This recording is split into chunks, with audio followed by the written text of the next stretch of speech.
अस्सलाम वालेकुम दोस्तों, अभी आपको रेजर दिखा रहे हैं जी। 5 करोड़ वाला रेजर है ये। अलरियाज एंड ब्रदर्स ज़राई मशीनरी बनाना इंडस्ट्री अभी इनके शोरूम पर मौजूद है। अभी हम लोग यहाँ से अभी आपको वाजे कर रहे हैं। तो कस्टमर आए हैं अभी हमारे पास, इन्होंने रेजर लिया जी। काफ़ी दिनों से हमारे साथ रब्ते में थे, ऑनलाइन इन्होंने रब्ता किया। अस्सलाम वालेकुम जी। वालेकुम सलाम। सर जी की इसमें ग्रामी अपना कैसर नदीम ਕਿਹੜੀ ਜਗ੍ਹਾ ਤੋਂ ਆਏ ਹੋ ਭਲਾ? JK sugar mill. ਸਰ ਜੀ ਰੇਜਰ ਦੇ ਬਾਰੇ ਤੁਸੀਂ ਬੜਾ ਪੁੱਛਦੇ ਪਏ ਸੀ, ਕਾਫੀ ਦਿਨਾਂ ਤੋਂ ਰਿਕੁਐਸਟ ਸੀ ਤੁਹਾਡੀ ਕਿ ਇਹਨੂੰ ਬਣਾਓ, ਮੁਕੰਮਲ ਕਰੋ, ਤਿਆਰ ਕਰੋ।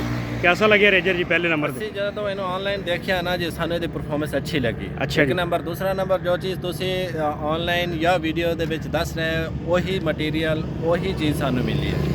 एक नंबर। दूसरा नंबर इस ते ये हो सकता है प्याज लग सकता है, कपाह लग सकती है, मक्की लग सकती है।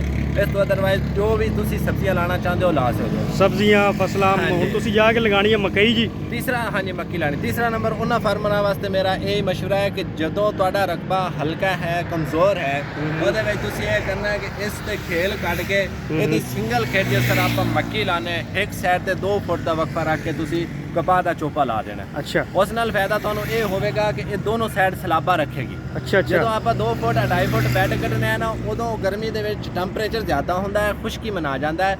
ਜਿਹੜਾ ਰਕਬਾ ਹਲਕਾ ਹੈ, घट है, कमज़ोर है, यानी कि भारा रकबा नहीं, उस वास्ते एक कपाह से भी बहुत बेस्ट है। बिल्कुल ठीक है। तो है भी कपास ਲਈ ਵੀ ਹੈ ਨਾ ਜੀ। बीजेगा वो इंशाल्लाह आखेगा भी वाकई राय ਤੁਸੀਂ ਤਾਂ ਮਾਸ਼ਾਅੱਲਾ ਜੀ ਟੈਕਨੀਕਲੀ ਸਮਝਦੇ ਹੋ ਬੜਾ ਇਹਨਾਂ ਚੀਜ਼ਾਂ ਨੂੰ। ਰੇਜਰ ਦੀ ਬਣਾਵਟ ਦੇ ਹਿਸਾਬ ਨਾਲ ਕੋਈ ਕਮੀ ਪੇਸ਼ੀ ਤਾਂ ਨਹੀਂ ਨਜ਼ਰ ਆਈ ਆਪਾਂ ਨੂੰ ਅੰਦਰ? ਕੋਈ ਕਮੀ ਪੇਸ਼ੀ ਨਹੀਂ, ਮਟੀਰੀਅਲ ਦੇ ਵਿੱਚ ਵੀ ਮਾਸ਼ਾਅੱਲਾ ਬਿਲਕੁਲ। ਇਹ ਰੇਜਰ ਦਾ ਫਾਇਦਾ ਆਮ ਪਲਾਂਟਰ ਨਾਲੋਂ ਕਿਉਂ ਜ਼ਿਆਦਾ ਆਪਾਂ ਨੂੰ? ਇਸ ਤੇ ਜ਼ਿਆਦਾ ਵੀ ਪਲਾਂਟਰ ਸਿਰਫ ਇੱਕ ਕਪਾਹ ਵਾਸਤੇ ਮੁਖਤਸ ਹੈ। ਬਿਲकुल ठीक है। ਇਸ ਤੇ ਵੀ ਆਪਾਂ ਸਬਜ਼ੀ ਲਾ ਸਕਦੇ ਹਾਂ, भिंडी, प्याज, आलू केरा करके इसमें खेल भी पा सकते हैं। उस तो हट के कपाह भी ला सकते हैं, मक्की भी ला सकते हैं, स्ट्रॉबेरी भी ला सकते हैं, जो यानी कि सब्जियात लाना चाहते हैं ला सकते हैं। ਯਾਨੀ ਐਡਜਸਟੇਬਲ ਆ, है। ਉੱਤੋਂ ਬੈੱਡ ਦਾ ਸਾਈਜ਼ ਵੀ ਤੁਸੀਂ ਐਡਜਸਟ ਕਰ ਸਕਦੇ ਹੋ, ਥੱਲੋਂ ਦੀ ਜਿਹੜੀ ਬੇਸ ਹੈ ਉਹ ਵੀ ਐਡਜਸਟ, ਨਾਲੀ ਵੀ ਐਡਜਸਟ कर सकते हो। ਬਿਲਕੁਲ ਠੀਕ ਹੈ। ਇੱਕ ਤੁਸੀਂ ਅਕਸਰ 2 ਸੋਚਦੇ ਨੇ ਜੀ, ਇੱਕ ਨਾਲੀ ਤੇ 2 ਅਸੀਂ ਲਾਣਾ, ਲਾ ਲਈ 3 ਲਾ ਲਈਏ, ਹਾਂਜੀ, ਹਾਂਜੀ। ਵੱਡੇ ਸਾਈਜ਼ ਦਾ ਬੈੱਡ ਬਣਾਉਣਾ, ਹਾਂਜੀ, ਹਾਂਜੀ। ਕੋੜਨ ਦੇ ਵਿੱਚੋਂ ਕੱਢ ਦਵੋ ਤੁਸੀਂ 3 ਵਾਲਾ ਕਰ ਲਓ ਇਹਨੂੰ। बिल्कुल ਤੇ ਟਰੈਕਟਰ ਕਿਹੜਾ ਜੀ ਆਪਣੇ ਕੋਲ? ट्रैक्टर 260 है। 260 ਹੈ ਜੀ। ਹਾਂਜੀ। ਇਨਸ਼ਾਅੱਲਾ ਜੀ ਅੱਛਾ ਚਲਾਵੇਗਾ ਜੀ। इंशाल्लाह। ਬਹੁਤ ਸ਼ੁਕਰੀਆ ਸਰ ਤੁਹਾਡੇ ਟਾਈਮ ਦਾ। ਤੁਹਾਨੂੰ ਅਸੀਂ ਚੀਜ਼ ਪਸੰਦ ਕੀਤੀ ਹੈ, ਤੁਸੀਂ ਆਏ ਹੋ, ਤੁਹਾਡੇ ਟਰਸਟ ਦਾ ਸ਼ੁਕਰੀਆ ਜੀ। ਸਰ ਜੀ ਰੇਟ ਵੱਲੋਂ ਵੀ ਥੋੜਾ ਜਿਹਾ ਦੱਸੋ ਨਾ, ਮੁਹੱਬਤ ਕੀਤੀ ਗਈ ਹੈ ਕਿ ਤੁਹਾਨੂੰ? फुल मोहब्बत की गई है और इखलाक तौर भी बहुत अच्छे ने। अच्छा। साढ़े नाल फुल कंप्रोमाइज भी कर। ਬਹੁਤ ਸ਼ੁਕਰੀਆ ਸਰ ਤੁਹਾਡੇ ਤਾਉਨ ਦਾ ਸ਼ੁਕਰੀਆ ਸਰ। ਪਤਾ ਕੀ ਹੈ, ਚੀਜ਼ ਕਾਮਯਾਬ ਹੀ ਉਦੋਂ ਜਦੋਂ ਕਸਟਮਰ ਮੁਤਮਈਨ ਹੁੰਦਾ ਹੈ। बिल्कुल बिल्कुल। ਇਹਨੇ ਉਸ ਟਾਈਮ ਹੀ ਕਾਮਯਾਬ ਹੋਣਾ। ਹਾਂਜੀ। ਇਸ ਤੋਂ ਬਾਅਦ ਵੀ ਤੁਹਾਨੂੰ ਗਾਰੰਟੀ ਵੀ ਦਿੱਤੀ ਗਈ ਹੈ ਕੋਈ ਜੀ?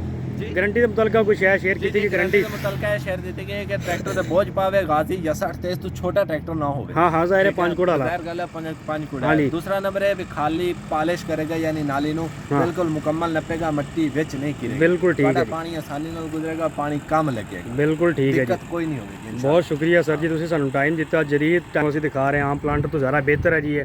ਐਡਜਸਟੇਬਲ ਆ, ਹਰ ਲਿਹਾਜ਼ ਨਾਲ ਇਹਦੇ ਵਿੱਚ ਸਹੂਲਤ ਦਿੱਤੀ ਗਈ ਆ, ਕੁਆਲਿਟੀ ਦੇ ਹਿਸਾਬ ਨਾਲ ਬਿਹਤਰੀਨ ਚੀਜ਼ ਆ। ਤੇ ਅਗਰ ਤੁਹਾਨੂੰ ਵੀਡੀਓ ਸਾਡਾ ਮੈਸੇਜ ਅੱਛਾ ਲੱਗਿਆ ਤਾਂ ਇਹਨੂੰ ਲਾਈਕ ਕਰ ਦਿਓ, ਔਰ ਮੇਰੀ ਇਸ ਤਰ੍ਹਾਂ ਦੀ ਮਾਲੂਮਾਤ ਲਈ ਤੁਸੀਂ ਸਾਡੇ ਦਿੱਤੇ ਗਏ ਨੰਬਰ 'ਤੇ ਰਾਬਤਾ ਵੀ ਜ਼ਰੂਰ ਕਰ ਦਿਓ ਜੀ।